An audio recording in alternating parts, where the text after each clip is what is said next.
Hi అండి. ఈరోజు అయితే వేడి వేడి అన్నము, పప్పు, చట్నీ, పున్నగంటి కూర, అలాగే చిక్కుడుకాయ వేపుడు చేసిన చూద్దాం రండి. పున్నగంటి కూర అండి. పెసరబ్యాలు వేసి చేసినాను. పెసరబ్యాలు నానబెట్టి మనం పున్నగంటి కూరలో చేయాలండి. చాలా అంటే చాలా బాగుంటుంది. అలాగే పప్పు, టమాటా పప్పు అండి ఇది. ఈ పప్పు అంటే మా పిల్లలకైనా మా ఆయనకైనా చాలా ఇష్టము. అలాగే పచ్చిమిరపకాయల పచ్చడి, పల్లీలు వేసి పచ్చిమిరపకాయలు, ఉల్లిగడ్డలు, టమాటా పండ్లు వేసి చేసినానండి. ఇది రోటి పచ్చడి, మిక్సీలో పట్టలేదండి. అలాగే చిక్కుడుగా వేపుడు అండి. ఇది ఉడకబెట్టి తాలింపు వేసేసినాను. అలాగే వేడి వేడి అన్నము. ఆల్రెడీ ప్లేట్లో అన్నం వేసి పెట్టినానండి.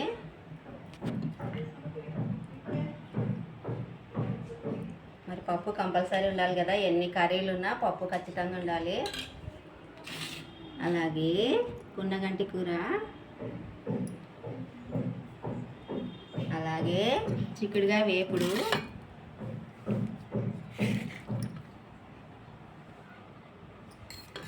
మామిడికాయ పచ్చడి కూడా ఉంది. కానీ కూరలు దండిగా ఉన్నాయి కదా, అందుకని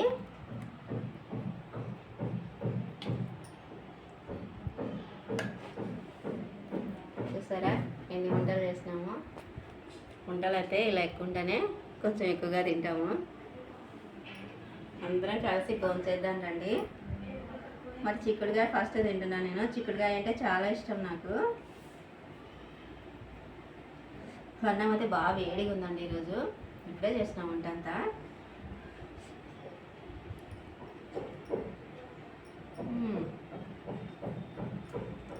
ఆల్రెడీ మా ఆయనకి అన్నం వేసి పెట్టినాను. నాకు పున్నగంటి కూర చాలా మంచిది, హెల్త్కి కూడా చాలా మంచిది.